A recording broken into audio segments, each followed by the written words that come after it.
I'm supposed to introduce my wife to you. I don't know why I need to do that. All of y'all know her more than you know me anyway. I'm the quiet one behind the scenes, but this is my mouthpiece, you know.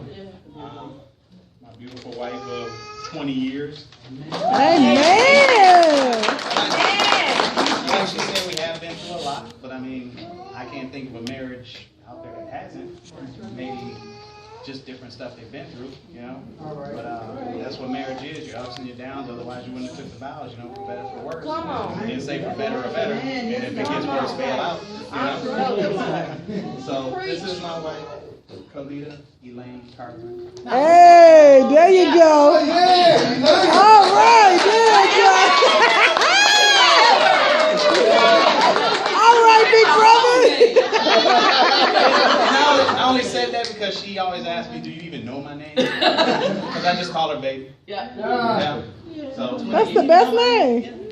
and I said, of course I do, and I pull out a little copy of her birth certificate. All right. So now, that's all. Okay. So I guess this is the part where I am going to talk to you all. Basically, I'm not a man of many words, and I don't feel like my story is that great, but I guess a lot of people just feel like it needs to be heard.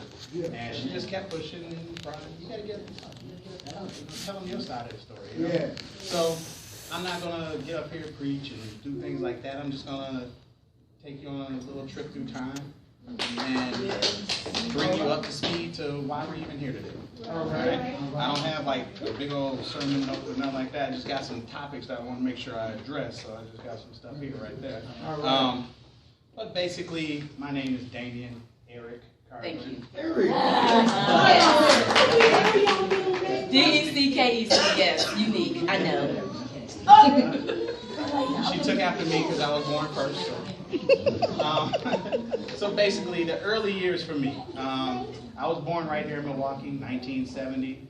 Child of the 70s, living on First and Burleigh, back when it was safe to walk First and Burleigh. Little kid just riding around on his bike, playing, and that's all we did from morning till night. Play. You know, not like the kids nowadays. They play from morning to night, but they play in the house. You know, we just played and had fun. You know, and I grew up. A good portion of my smaller childhood with my grandmother. My parents, back in the time, they got married, but it was kind of short-lived. They divorced shortly after I was born. But it wasn't like a terrible divorce, you know, throwing, fighting, kicking, and all that. They just realized that they weren't the ones for each other, you know. But I'm thank God that they were together, because I wouldn't be here if they weren't. So I basically had both of my parents in my life, the love of both parents, just from different households, you know. And I spent a lot of time with my grandmother from my father's side. I didn't really know my mother's mother all that well. She was German descent, so she was a little prejudiced. My mother is mixed, black and white, so I don't know how that worked out. How could she be prejudiced and have a little mixed baby at the same time? That was kind of weird. But growing up, my mother never knew she was mixed. She always had wigs on, but she had an afro. She didn't know what was up with her hair. She just thought she was weird out of the family, you know. And she went to Madison with all black girls, and they one day took her to the side and was like, after gym was like, let me do your hair after gym. And she was like, all right. So she washed her hair, blow dry, and picked it out. She had this big red afro, and she went home like that, and her mother freaked out. You know, it was like, you know, you look like one of the little neighborhood, you know. So from there on, her and her mother never really had a good relationship, so I didn't really know my grandmother on that side all that well. I'm not even sure if she's still alive. I know that's sad, but anyways, moving on. As I grew up, you know, I was with my grandmother, my father, my mother. I always had love from all three houses. I could just go wherever I wanted to whenever I felt like it, you know. So if I just felt like staying with grandma for the week, I'd just go over there. They should drop me off, fine, you know, whatever. But it was always great. I grew up in Tabernacle Community Baptist Church down on, what is that, Medford? I forget what street exactly. So I did grow up in a church, you know. But just like a lot of people, when we get old enough to make our own decisions, we like, I don't need to go to church, you know.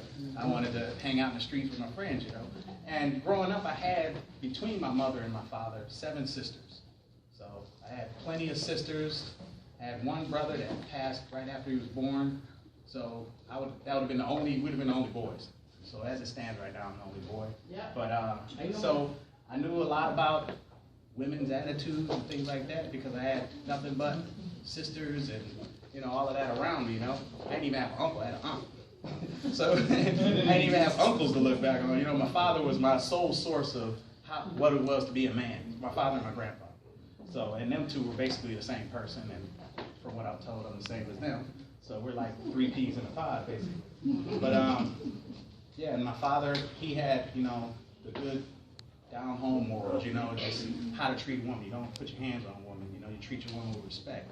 And all of that, he was real respectful, and he wasn't real outspoken like, like that. And I think that was one of the things my mother was looking for, somebody that was more put your foot on the ground and, this and that and the other, where he was more passive like me. So she needed somebody that would take her by the reins and tell her which way to go, more or less, So I think that was one of the things that kind of drove them apart. But anyway, my father he was a great man. He passed a few years back from cancer, but, all the way up until the days he passed, it was always the same message, take care of your family. Family comes first. Everything in your life is building up to taking care of your family and making sure they're taken care of. So that's kind of how I live my life today. I don't, she gets excited over a lot of things. I don't get that excited over a lot of things because I feel like, well, that's supposed to be like that, we're supposed to have the things that we ask for. We're supposed to, the kids are supposed to be doing great because we're doing our job. So that's just the way I kind of live my life, If things aren't going right at home, that's when I'm upset, If, like Marcus, he's been struggling with school and stuff, so I get upset with that. I don't take it out on him, but it throws me off balance because I feel like the house is not balanced, you know what I mean? So I always look for everybody in the house to be doing well, and that's when I feel great. And I don't jump up and down and, like she does, Amen. But on the inside, I feel great because everything in the house is great, So that's just that's how my father, my grandfather, that's how they've always taught me, Even my grandmother, she was loud, but still submissive to my grandfather. A lot of people didn't see that because she was just like so outspoken. But behind the scenes, he ran the house, you know what I mean? And a lot of people would be like, oh, she's just running over here. But it's like, no. But you need to see them at home. You just don't get out in public and embarrass her like that. Sit down and shut up, But, So, let me get back on track here. So, okay.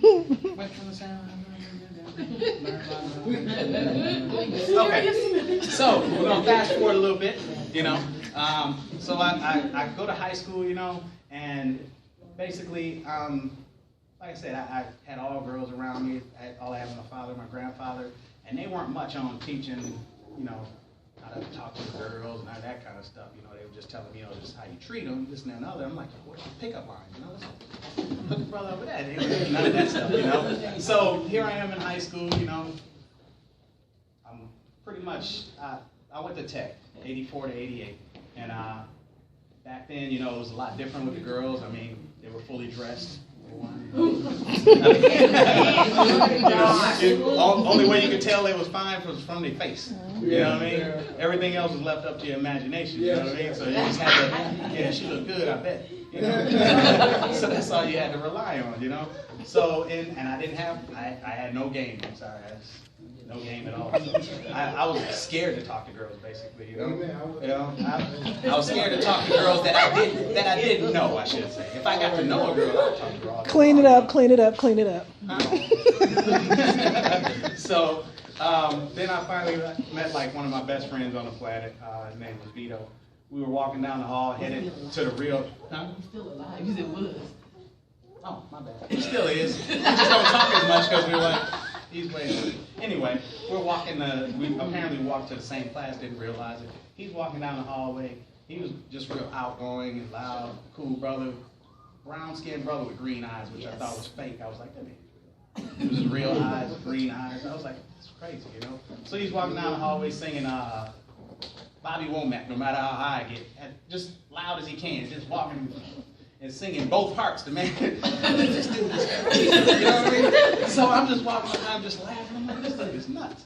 And we end up in the same class. I'm like, what's up, man? I was like, dude, something wrong with you, man. You know? And from there on, we were just tight like glue. You know, we just everything we did together. So he was the more outgoing guy. So that was kind of where I learned how to interact with girls and things like that. Because he'd talk to a girl in heartbeat, whether you wanted her phone number or not, just talking to her. You know. It's kind of like you are in public where you just talk to random people. You know? We at the grocery store, she got to talk to everybody in line before we get out the line. Like, can you come on? Those groceries, you know? They really want to talk. But, so, I mean, hanging with him, we start going to parties and all that. And we underage somehow or another. We got all the fake IDs, so we sneaking in the clubs and all kinds of stuff. We were doing all kinds of stuff, you know. I don't care, I tell it all. Yeah, I was bad. But I kept A's and B's because my mother wouldn't have it any other way. I'd be homeless if I didn't have A's and B's on my report card. You know what I mean? I had to have them. So no matter what I did, how late I stayed up, how long no matter what I did, I kept A's and B's. And Vito, he was the total opposite. He was like smart as a tack, but he wouldn't do his work. He was like, man, I'm too tired. You know? And I'm like, man, you gotta do your work, man. You mess around and we'd never be able to hang out. Your mom find these bad grades. And so he, got a casualty.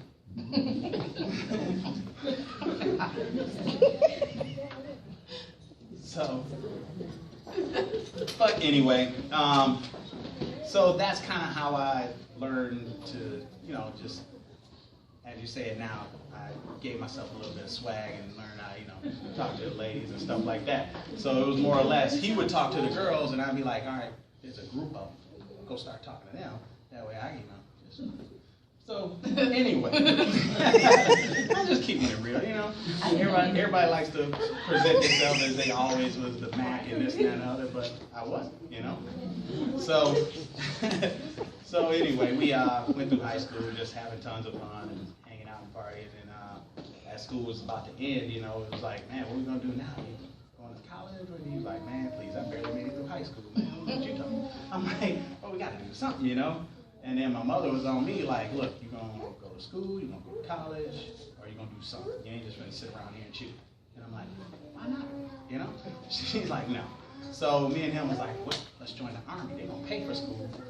You know, and then they're going to pay us too. We get a paycheck and everything. So decided to join the Army. We went in there together. And for some reason, once we got split up in a different room, we picked different jobs. So we ended up in different duty stations and things like that. So that's kind of how me and him were kind of separated. And we're still friends, but we're not as tight as we used to be. But, so we ended up going to the Army, you know, and the Army was great, and that's when I really started coming into, like, my own personality and who I was, you know, and it wasn't maybe at the time I thought it was great, but it wasn't the greatest person in the world, you know. I was all about just trying to talk to many girls as I could, and all of a sudden I learned how to drink. Well, I backtrack a little bit. We was doing, yeah. Was it like 14 or 15 years old? We was figuring out ways to get like the White Mountain wine coolers and all that kind of stuff. Whatever we could, we was getting our buzz on is what we called it. So that started all. Once I got in the military, I learned that beer wasn't all that bad at the time. I was like, wow, this ain't that bad. I thought it was disgusting, you know. So that just elevated into pretty much drinking every day and hanging out and partying, and I mean, we would show up for PT in the morning, jumping out the car and just getting in line. We just got back from hanging out all night, everybody running, and they like, man, because we just got alcohol pouring out of our pores. We were terrible. Was I terrible? I was still terrible when she met me, so she knows. And so I went through all my little duty stations. I went to Germany for 2 years. That was pretty awesome. Tons of fun. A single guy in Germany. It was great. You know, and come back to Fort Hood, and still the same thing going on, except for like every day we'd be walking around, and out in front of the barracks would be two or three girls always standing out there in their little En Vogue dresses. Remember En Vogue? Little tight black dresses, you know, and the two girls always standing out there, like, hey, you know.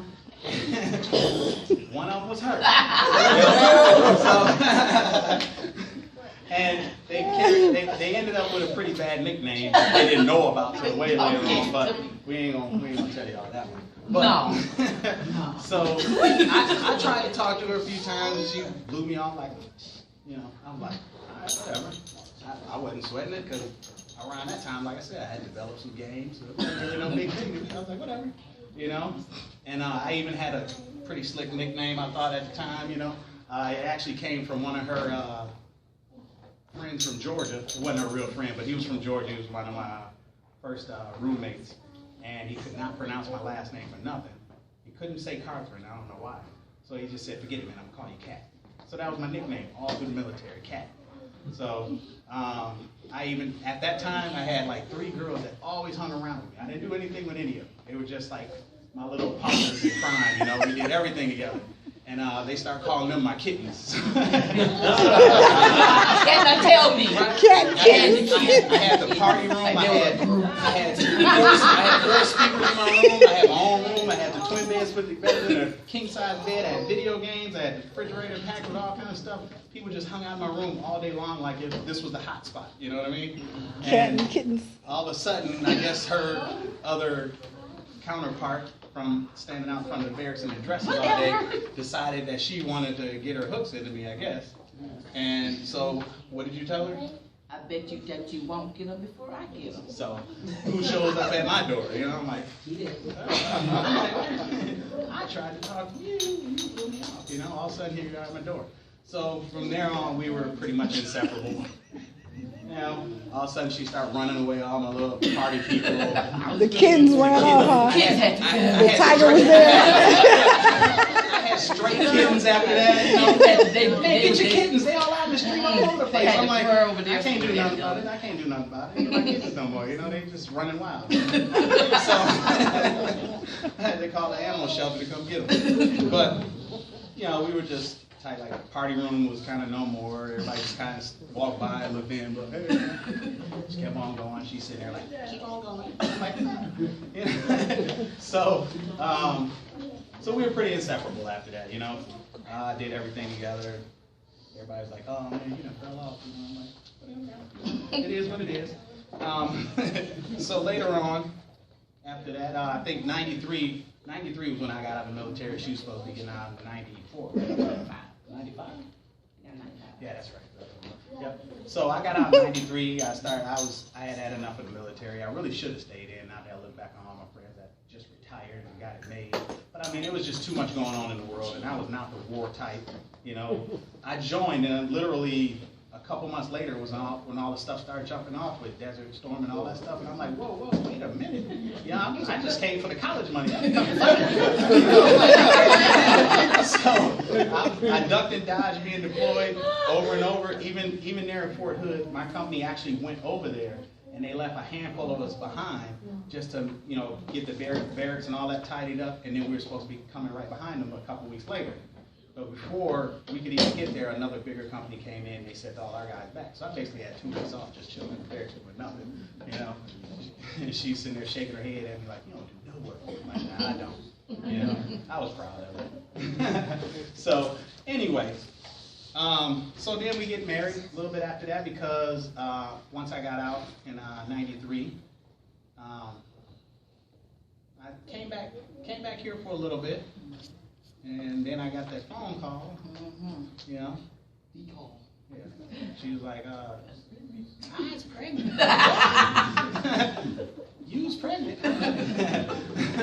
So I pack up and come back down to Fort Hood, And because, that's what my father, hey, take care of yours, you know what I mean? So I'm like, all right, come on back, So I come back down there thinking I was, done with Texas altogether.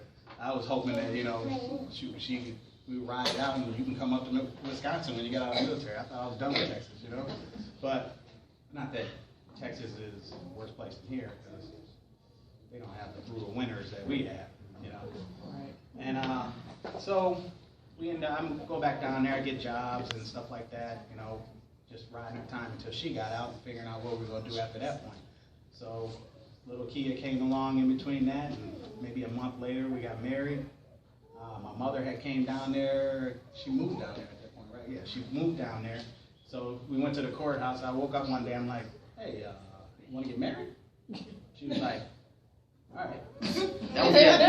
Nothing like in the No movies. ring, no ring, none no of that good. movie stuff. That See, was it. that's something we gotta realize too. People like, I don't know, I think it's mostly women too. You know, you watch these movies and everything's just so dramatic and played out and stuff like that. Stuff don't happen like that for real, I don't think. I mean, maybe a few times here and there, but life ain't like in the movies, you know, it's real, you know? We're two young kids and we're just like, all right, okay. And we go to the courthouse and get married. My mother's holding Kia, a little baby. She's taking a poop while we're doing our little vows. You can hear her in the background just grunting like. She did to the whole wedding, and I started laughing because I'm like, I said I do, I do, okay. The whole wedding, that's Day, my she wedding. still interrupts us. Yep. No. But, so we get married, you know, and keep in mind now, in like a lot of people's stories about their lives and coming up and things like that, you know, and then we was praying at this and that. I was never at a point where I don't think I really prayed a whole lot about anything. I knew God. I knew God from growing up in church. I knew God because my grandmother, you know, pounded, you know, God, you know. So it's not like, and I loved God. You know, I believed and all of that, but I just felt like, you know, I'm just doing what I'm doing. I didn't really think of any consequences back then. I didn't think of, okay, what I'm doing is probably gonna get me sent to hell. I need to chill out, you know? I wasn't thinking about that. I was just doing what I do. You know, I was just going with the flow, you know? And I wasn't even sure if you, well, yeah, you did say you went to church like once a month back in her hometown, which I thought was weird down in Georgia. I thought they went to church like 6 days a week and just took like Saturday off or something, you know? So like I said, not a lot of that came into play throughout our marriage up until when things started getting ugly. You know, that's when you start going, Lord, and he's probably going, oh, now now you remember who I am. You know, so the early years of our marriage, at first it was just us. You know, it was me and her. My mother lived down there with us. It was just me, her, and Kia. And we went and got Patrice. She was 8 years old, and I don't know what they call it back then, but it's AD, what is it, ADHD now, but was it just AD? Then they had different names for it, you know, and she literally just bounced off the walls 24/7, you know, it was just like, and she just wouldn't sit down, you know, had to medicate her, and then she'd sit down, and then she'd be so medicated that she'd just sit there like, and I was like, well, that ain't right either, you know what I mean? I want her to enjoy life, I don't want her to just sit there like a bump on the log. So, but that's all they really had back then. It was either medicated till you just stared at the wall or jumping around like a maniac. So we had our trials and tribulations with that. The Kia was pretty normal for a baby. I still don't call her normal, but whatever. So, I mean, it was just us. So we were tight, you know, we had that bond, you know, it was just us. There was nothing that came between us. We were together everywhere we went, you know what I mean? She never drank. I drank a lot, but I drank at home. I was like, all right, it's fine because I'm drinking at home. You know, that's cool, right? You know? So I drank a lot, but I drank at home. I didn't go partying. I didn't go hanging out all night, things like that. So then after she got out of the military, it was kind of like, well, what are we going to do? You know? So we decided to come up here, you know, because I had family here and they were willing to help us out, you know, give us a little place to stay. So we moved back to Wisconsin, back to Milwaukee. Moving to Wrightsville, Georgia was not an option. I mean, there's no opportunity there to do anything. I mean, what? Bale hay. Yeah. Ride down the dirt road. The few times I went and visited, that's all they did was ride around and wave at each other. Like, you know, this is the extent of Wrightsville. That's it. They didn't even have a McDonald's. Everywhere in the planet had a McDonald's. Except Wrightsville. They had a Dairy Queen and what was it at the time? Was it Bojangles or something? Bojangles. Yeah. I was like, this is ridiculous. You know? So that wasn't an option. And we were contemplating staying there in Texas, but we really didn't know anybody. We didn't have anybody to kind of give us a little leg up on things and help us out at all. So it was back to Milwaukee. My father and my stepmother at the time let us stay with them. But we had to get our own. So I ended up getting a job at Quad Graphics, where I worked for 17 years. A lot of people like, you know, I don't know how you do it. I don't know how you do it. But when you have to work, You know what I mean? Because all you have to put food on the table. You have to stay where you're at. You know, okay, this is a good job. It's got good benefits. They work you like a Hebrew slave, but this is, I have to bring home the bacon. You know what I mean? She was working, I think, at Best Buy. She took a job at Best Buy right over there at Brown Deer. And we were just making ends meet. We got our little apartment. You know, we was like, oh, we're stepping out on our own. Bit, you know what I mean? So life was good. You know, we were making it. We weren't, you know, rolling in the dough or nothing like that, but we were making it. And so then later on, she wants to go back to school. Yeah. That's when things started getting a little ugly. She didn't really have any friends here because she didn't have any friends here. My family, that was about it. So she starts going to school. What school was it? In McKee. You're no longer there. Yeah, downtown. And all of a sudden she got friends. And like, oh, I'm gonna hang out with them. And I'm like, oh, okay. As long as I got enough beer in the fridge, good. All right, go ahead. You know. So she hanging out with her friends. I'm sitting at home playing PlayStation. You know. And things just started getting, she like, oh man, they doing this, they doing that. And all of a sudden she wants to go hang out more and more. I'm like, okay. And then I ain't gonna go into the details because it's all in the book, right? Mm-hmm. So we don't have to go into details, but things just started getting ugly, you know. And I just, and through it all, I think one of the main things that I tried to focus on, even though I was just sitting around drinking and chilling, I still had that frame of mind that, hey, still have to take care of the family. They still need this. They still need that. You know, family's a little bigger now and a little whinier too. But so I was just making sure things were taken care of at home. You know, and I mean, initially I didn't think everything was as bad as it was, but then after everything started coming to light, and I'm like, well, what? You know, and things just got really ugly. And we were still young at the time, so we weren't even like, and a little bit after that, she started wanting to go to church because she felt like, okay, this is what I need to get my life in order. But I wasn't ready yet, you know. I went with her, but I didn't like where we were at, you know. The preacher there was kind of a little too slick for me, you know, ex-pimp or something like that. And I'm like, you can still see those qualities. You know how you can still see the qualities in somebody, you know what I mean? It's like, yeah, he might have been delivered from it, but those little, you know, vibes are still there, you know. And I was like, I don't like it. So the few times I went with her, it would always be some night service, and I'm like, is it gonna be out by 9 o'clock? I'm like, I gotta go get me some beer before we go. Right. How about that? You know, and she would be like, really? And I'm like, yeah. So, I mean, like I said, I haven't always been, you know, the greatest. Right. I mean, I had different priorities then, you know. So things did not get any better after that. The church was terrible. She ended up getting into more trouble in that church. And life spiraled even further out of control for us, you know. And things would start to get semi-violent and things like that, you know. I never laid my hands on her, never knocked her out. And a lot of people was like, you should have. You want to answer my father if I knock her out? So, never did any of that. But, you know, she's that type. You know what I mean? I guess a lot of women are, where they like to pick at the scab a little bit. You know what I mean? It's like, well, what you gonna do? What you gonna do? You ain't gonna do nothing. You ain't gonna do nothing. You know, it's like, you sure ready to go somewhere now. You know? So, a little later on in life, I met another good friend of mine. I still call him a really good friend of mine. His name is John. And we rode back and forth to work together. He worked at Quad. He transferred over to the plant I had been. He had been there forever, you know. So he was one of the old school guys at Quad. And me and him were riding back and forth to work every day because he basically rode right past our house. And we only had one car at the time, so it worked out great.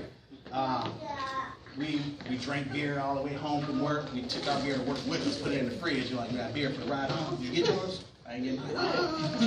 You know? So it was just all we did, you know? And all of a sudden, one Christmas, after Christmas, after the holidays, he comes into work, and I'm like, all right, man, ready to get out of here? You got your beer in the fridge? He like, nah, man, I'm good. I'm like, you ain't getting out of mine. I'm like, what you gonna do? You know? He's like, no, I'm straight, man, I'm straight. I'm like, okay. So, drinking beer, he ain't drinking nothing. Just talking. The talk is different, you know?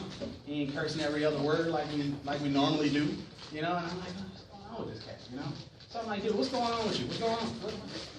He's like, man, I went to church And I'm like, what you going to do that for, you know?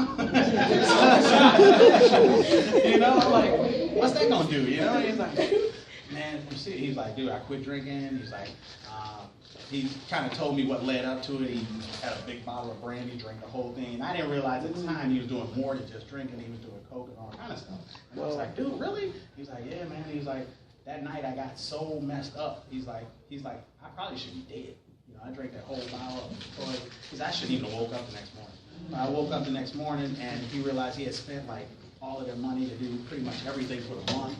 And he just was like at a point in his life where he's like, you know what, I got to do something, or I won't have a family, or I'm going to be dead, one or two. So he called the pastor at the time was his wife's, they went to school together. So she knew him, had ran into him at the store, and got his car, and the car was at the house, and he was like, called dude up and started going to church. And I was like, man, you know, this is really putting a damper on the ride home, you know? But at the same time, things at home in my life were, I mean, in different situations, but the same outcome was inevitable. It's like somebody's going to be dead, or we're not going to have a family anymore. You know what I mean? So it's getting to that point where we're not going to have a family anymore if something doesn't change. So I'm like, you know what? We'll see what this dude doing at this church. You know what I mean? Let's see what he got going on over there. And the first time I was getting ready to go, I'm like, I get up that Sunday morning, I start putting on, I didn't have suits or nothing like that, so I'm just putting on some pants and shirt. She like, where you going? I'm like, going to church. She like, whatever, you ain't going to church. I'm like, going to church. John asked me to come on out, I'm going out. She was like, you ain't going to church. I'm like, all right. So, still getting dressed, she see that I'm not playing, and she like, you ain't going without me. She started throwing her stuff on. She started throwing all her stuff on. I was like, all right. So we sitting in church, and I mean, it was a little small storefront church, maybe 15 people. I don't even know how many people it was in there, but it was small. But it just felt good. You know, it felt like we were in a place that we needed to be. You know what I mean? It's like, okay, it felt great, and from that point on, we were going to that church every service they had, we were there. If they weren't having a service and they were just like, hey, we're going to be down here sweeping the front parking lot, hey, we there. You know, we were there every time the door is open. You know, and it just felt great. It felt like family. It felt like where we needed to be. I mean, it was awesome, but at the same time, things hadn't quite yet changed. You know what I mean? So we felt great there, but when we got back home, it was still just kind of like, you know, it felt better, but it wasn't awesome yet. It wasn't great yet. You know what I mean? She still was kind of in and out. She was like, okay, I feel good, and all of a sudden I don't feel good. You know, things are better. Okay, now they're not better. You know, so it was still a constant struggle. You know, and I'd say 2-3 months after we started going, March, I took my last drink. I was like, up until that point, I'm like, I'm gonna try to quit drinking. Try to quit drinking. Yeah. I'll drink some more. And then after a while, and smoking the same thing. I was smoking cigarettes from the time I started in the military up until that point too. So the year 2000 in March, I got to a point where I was like, this is ridiculous. I was like, I'm a grown man. Why am I struggling with something? If I don't want to do it, I'm just not going to do it. So I stopped drinking, stopped smoking right then and there, and never had another cigarette, never had another drink. And that So, I mean, I know a lot of people struggle with it, and they, you know, battle back and forth, but to me, it was just like a mind over matter issue. You know what I mean? It's not an issue. Yeah, there were times when, you know, because of the habit of it, you know what I mean? A lot of people smoke after they have a meal, you know, so the habit of it is what you had to you know, kind of catch yourself with. So I'll eat and be like, oh, I don't have any cigarettes, right? You know, but once you get out of the habit of it, you don't miss it anymore, you know. And when the food starts tasting better, and you don't have heartburn every day, and things like that, all the crazy things that all the drinking and smoking leaves behind. Once all that stuff is gone out of you, and you feel good, like I said, food tastes better. You breathe easier. You can walk up and down a flight of stairs without stopping to catch your breath. You know what I mean? It just felt great. So, and things, and like I said, we were still just kind of back and forth. We ended up moving into a bigger church building and things like that, you know, and she was still just kind of in and out. When she was there, she was on fire for the Lord. But then when something would she'd hit a bump in the road or something like that, then all of a sudden she was spiraling back out of control, you know. But nobody ever gave up on her, you know, and because that's just what I was programmed to do. since I was little. You don't give up on the ones you love. You know what I mean? I mean, no matter what they're doing, no matter what happens in life, if they're the ones you love and you say you love them, you do not give up on them. Amen. No matter what. Amen. So that's just how I lived from that point. No matter what was going on, they were like, man, even a lot of guys in church, because she would tell us something. We were so small and tight, everybody knew what was going on. So they'd be like, man, I don't know how you do it. I don't know how you do it. It's like, I don't either. I just do it. I don't know. How do you do it? I'm like, I don't know. I just do it. So that's why I never felt like, okay, she's like, you got to tell me the story. I'm like, I'm just doing what I was programmed to do, really. A lot of people aren't programmed to do that, though. A lot of people are like, they're, if your girl mess up on you, man, you know what I mean? Because she ain't never gonna stop. You know what I mean? Once they start, you know what I mean? The different things that men are taught growing up about women is what really messes them up. You know what I mean? If you're not taught how to really love and how to really cherish something that you have, you're not gonna try to hold on to it. You're gonna let it go. And that could have been the one that was that you were meant for, for your whole life. And you let her go, and somebody else is gonna get her, polish her up, and make her the jewel that she was supposed to be. And here you are now with somebody who you're not supposed to be with, so you're just faking like y'all happy when you get in front of people, and then you're like, man, I should have stayed with the other girl. Then you see her out and about with the guy who took the time to help her become who she's supposed to be, and now you're like, I mean, at first you're probably mad, but at the same time you're like, I messed that up. I messed that up. So I didn't want to be in that type of situation. So I just did what I did. I stayed. I helped. I made sure the kids, while she told her testimony a million times. I'm pretty sure all y'all heard it. Yeah. I mean, she even at one point she kind of moved out, and I was just taking care of the kids. I was making sure the house was taken care of. I was making sure we just had Marcus at the time. So it was just making sure Marcus was taken care of, making sure Teresa and them was eating. I still had my 12-hour shifts at Quad, so go to work, come back home, make sure everything was taken care of, And eventually she got it together, and she came back, And she was like, can I come back home? I'm like, I didn't tell you to leave. I'm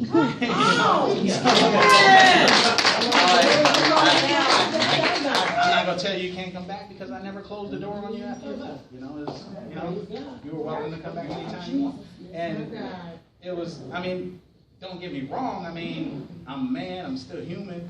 But I mean, at the same time, there's a lot going on in your head when things like that are going on. It's like, should I just let her go? I mean, I even start getting divorce papers together. I'm like, well, if this is what she's gonna do, then we have to cut this off and make sure the family's taken care of the right way.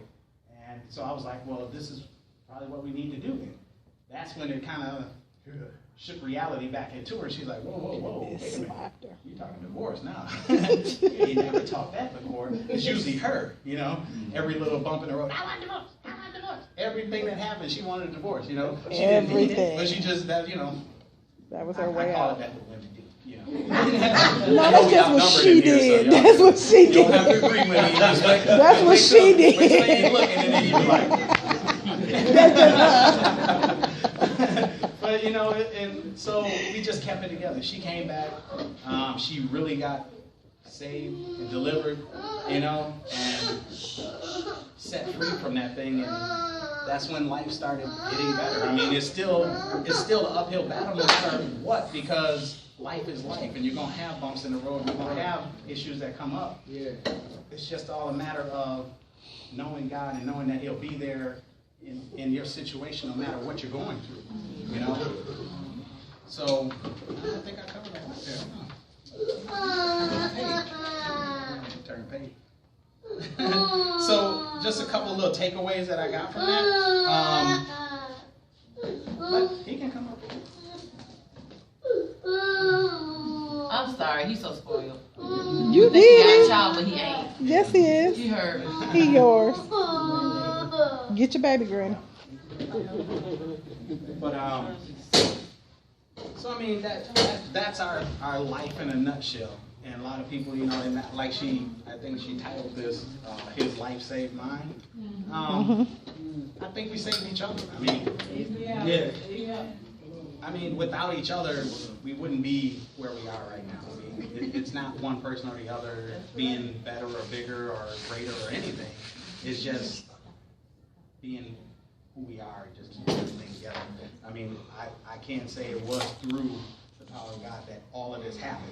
Because had we not set foot into the church, had my friend never stopped drinking, who knows what would have happened, you know? Because the churches that she tried to go to failed miserably. And I was like, I ain't doing that, you know what I mean? Because she was still going, but I wasn't seeing a whole lot of change. So I didn't feel like, what am I going to do with that? But when I saw him change, I was like, because I knew what he was doing and everything, with the exception of a couple of things. I mean, he was literally doing everything you could think of to be a bad husband. Yes. I mean, he was smoking, drinking, cheating on his wife. I mean, kids that his wife didn't know about. You know, he was just doing everything you could think of that a husband shouldn't do. And when I saw him do that 180 and start going the other direction, I was just kind of like, okay, you know? And that's what kind of opened my eyes and got me into church. And as a child, I mean, like I said, I love church and I love the Lord because that's what Grandma basically told us to do. Right. But all of it started coming back to me. All the stuff that she had taught me growing up started coming back around, and I'm like, oh, now it all makes sense. You know? So I mean, that's another thing you can learn from this is that you have children, they're not going, I mean, and we all go to church, and we all want our children to go to church with us. They're not always going to go to church and stay in church. Because we didn't, you know? I mean, I always look back like my daughter doesn't go as much as she should now, but I look back on me and I'm like, okay, maybe this is just something she's going through and something's going to bring her back around too. You know what I mean? There's a lot of kids that stay in church their whole lives and then they wait till they're older to realize that there's a world out there and they want to experience it all of a sudden. And at that point, you know, they're getting out there doing all kind of stuff that they really should have probably just did when they were younger. Because the consequences aren't as rough when you're younger as they are when you're old and you have a family. Now all of a sudden you want to get out there and start experiencing life. And I'm not by any means saying, you know, get out there and drink and all of that at a young age. But, I mean, if you're going to do it young, I guess. I don't know. No. But, I mean, the consequences aren't as bad, right? Well, not nowadays, not nowadays. Back in the day, the consequences weren't as bad. Now it's rough out here. I mean, you got 12 and 13-year-olds that are ruthless, you know what I mean? And it's getting really rough and ugly out there. So I mean, our society has taken such a turn for the worse that it's ridiculous. You know? And it's not all of them. I mean, there's great kids and there's, you know what I mean? But there's just a handful of them that are just making it bad on everybody. And you know, we see all of police violence and things like that. And a lot of it is because the police are scared of our youth. You know, I'm not the police and I'm scared of our youth. They're crazy. Amen. So, I mean, a lot of times they react without even knowing what's going on in a situation. And that's where you get all this crazy violence from the police. They're killing kids left and right because they don't want to die themselves. You know what I mean? So it's scary out here, you know. So, I mean, the best thing we can do is just continue to teach our children the right things. I mean, whether they do it or not, we can't really worry about it. We just have to make sure we keep instilling it into them no matter what. They're going to stray. They're going to do different things. They're going to grow up and realize, hey, I'm grown. I can make my own decisions. And they're going to do whatever they feel like doing. But they will always have that teaching in their head that we give them. No matter what I did in life, no matter what happened with my marriage and all of that, I always remember what my father taught me growing up. I always remember what my grandfather and grandparents taught me growing up, and my mother too. But it's just a matter of staying on them and make sure you're still teaching them everything that they need to know to be a good human being when they grow up, you know. So there was a scripture that I just wanted to go right. James 1:12 says, "Blessed is the man who perseveres under trial, because when he has stood the test, he will receive the crown of life that God has promised to those who love him." And that's what it all boils down to, is being persevering and staying with it and getting that crown in the end. I mean, that's the end goal. I mean, life is life down here, but what is it going to be like after this? You know what I mean? You know, when it's all said and done, what are you going to receive for everything that you've done in life? You know what I mean? You're either going to get a reward or you're going to get a punishment. You know, which one do you want? And all through life, all we're looking for is some sort of reward, but nobody really thinks about what about that reward we get after this life. You know, after this life, what about that reward? You know, it's going to be greater than any other reward that you can get from another person. I mean, a reward from God. Whoa, I mean, that's greater than, you know, a raise on your job. You know, raise on your job is good. You know, so I mean, I remember, and one couple other things that just a couple takeaways out of all of this. Many times we ask God to take the obstacles out of our life, not realizing that He put them there to create the man or woman that He really wants us to be. You know, and just in a nutshell, oh Lord, take this away. Oh, I can't take it. Oh, I can't take it. He ain't gonna take it away because He's the one that allowed it to be there to make you who you are. You know what I mean? So we just have to stay the course. And you know, the trials and tribulations are gonna be rough. Just stay the course. You know. And basically on that same thing, many times people give up or throw in the towel right before a blessing is about to be released over you. You know, you're fighting through something, you're struggling through something, and you know, you say, forget it, I quit. Not knowing that right on the other side of that door from where you quit at was where God was finally going to just go, boom, take that, you know? So, and another thing, like she always tells when she tells her testimony, and they like, how did you do it? How did you do it? You know, what? And I always thought to myself, you know what, if all the things I've been through in my life, I look back on my own life. I even do this with my kids. You know, when they're doing crazy stuff, I look back over everything that I did, and I'm going, man, they ain't nowhere near as bad as me. But if God can forgive me for everything that I did up to that point, who am I not to forgive her for what she did? You know? Amen. And that was one more of my favorite scriptures. This is just a scripture that when I first started going to church that kind of stuck with me and just kind of defined me. I thought it was like, it's 1 Corinthians 15:10, but by the grace of God,